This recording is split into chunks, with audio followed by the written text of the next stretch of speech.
Dream 11 की वापसी की दो राह सामने आई। करोड़ों ड्रीम 11 यूजर्स के लिए, माई 11 सर्कल यूजर्स के लिए खुशखबरी लाई। जी हां, दो तरीके हैं, दो ऐसे रास्ते हैं, दो ऐसी राह हैं जिनसे ड्रीम 11 वापसी कर सकती है, या फिर ड्रीम 11 जैसी गेमिंग कंपनियां वापसी कर सकती हैं और उन पर से बैन हट सकता है। क्या क्या ये दो राह हैं आपको बताता हूं, लेकिन उससे पहले बता दूं कि आखिरकार अपडेट इस पूरे मामले में अभी तक क्या आ रही है। दरअसल हाल ही में संसद में ऑनलाइन गेमिंग के प्रचार और विनियमन विधेयक 2025 को पारित किया गया, जिसे राष्ट्रपति द्रौपदी मुर्मू की मंजूरी मिलने के बाद अब एक कानून का दर्जा प्राप्त हो चुका है।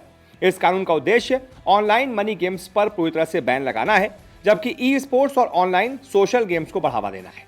सरकार का कहना है कि यह कदम ऑनलाइन गेमिंग से संबंधित नशे की बढ़ती घटनाओं, मनी लॉन्ड्रिंग और वित्तीय धोखाधड़ी को रोकने के लिए उठाया गया है।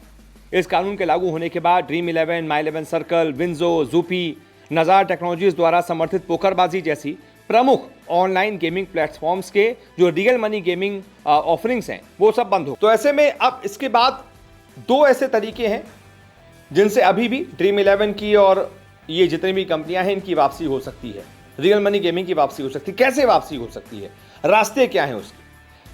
पहला रास्ता मैं आपको बताता हूं। पहला रास्ता है कोर्ट। जी हां, हिंदुस्तान में कोर्ट सबसे ऊपर है, कोर्ट से ऊपर कुछ भी नहीं है।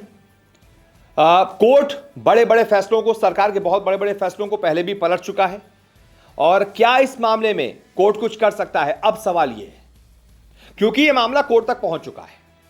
जी हां, न्यूज एजेंसी रॉयटर्स के मुताबिक A23 कंपनी है जो रमी और पोकर जैसे ऑनलाइन गेम्स ऑफर करती है। उसने कर्नाटक हाई कोर्ट में अपनी याचिका में कहा है, उसने एक तो याचिका डाल दी है, यानी कि कोर्ट का दरवाजा खटखटा दिया है, और कोर्ट ने उनकी याचिका स्वीकार भी कर ली, यानी कि वो ये मामला सुनेगा, कोर्ट ये मामला सुनेगा। ये बहुत बड़ी खबर है सभी यूजर्स के लिए, क्योंकि उनको एक उम्मीद जगी है कि अब कोर्ट से कोई तो रास्ता निकलेगा। तो इस याचिका में कहा गया है कि ये नया कानून कौशल आधारित, यानी कि स्किल बेस्ड ऑनलाइन गेमिंग के वैध व्यवसाय को अपराधीकरण करता है, यानी कि एक तरीके से उसको क्रिमिनल मानता है, जिसके परिणाम स्वरूप कई गेमिंग कंपनियों का रातों रात बंद होना तय है। कंपनी ने दावा किया है कि यह कानून राज्य के संरक्षकवादी रवैये का परिणाम है और इसे रमी और पोकर जैसे कौशल आधारित गेम्स पर लागू करने के लिए असंवैधानिक घोषित किया जाना चाहिए। यानी कि एक तरीके से सीधा सीधा कंपनी कह रही है इस कानून को असंवैधानिक घोषित किया जाना चाहिए। तो ऐसे में अगर कोर्ट ये मामला सुनता है, हालांकि मैं आपको यह भी बता दूं कि जब देश में कोई कानून बन जाता है, वो संविधान का हिस्सा हो जाता है, अब उसके बाद कोर्ट भी उसमें कुछ नहीं कर सकता। कोर्ट किसी संविधान में किसी कानून का उल्लंघन नहीं कर सकता। कोर्ट कैसे चलता है, कोर्ट कचहरी कैसे चलती है? संविधान के आधार पर चलती है। संविधान में जो लिखा होता है, जो कानून होते हैं, उनके हिसाब से कोर्ट चलते हैं।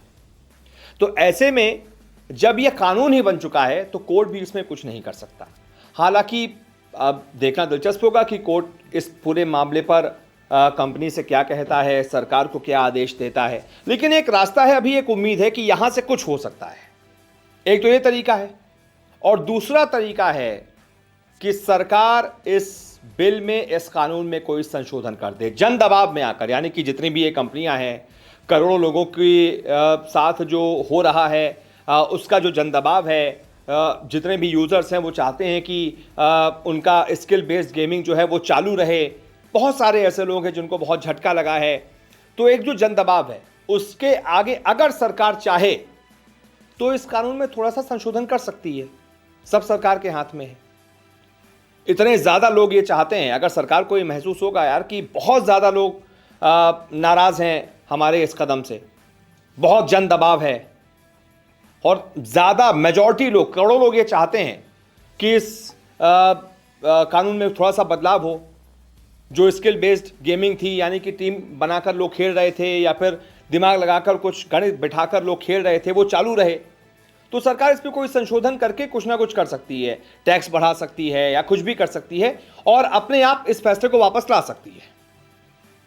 तो एक पहला एक तरीके से रास्ता है कोर्ट की, कोर्ट सरकार से कुछ कहे कि आप थोड़ा संशोधन कीजिए, और दूसरा रास्ता है खुद सरकार कि वो अपने इस कानून में कोई संशोधन कर दे और money gaming, real money gaming की वापसी हो जाए। बस यही दो रास्ते हैं जहां से ड्रीम 11, माई 11 सर्कल, तमाम रियल मनी गेमिंग प्लेटफॉर्म्स हैं जो वापस आ जाएं। इन्हीं दो रास्तों के जरिए वो वापस आ सकते हैं, नहीं तो और कोई रास्ता नहीं है। बाकी आप बताइए, आपको इस पूरे मुद्दे पर क्या लगता है क्या होना चाहिए? जो भी आपकी राय हो कमेंट करके बताइए। इस वीडियो को देखने के लिए बहुत बहुत शुक्रिया।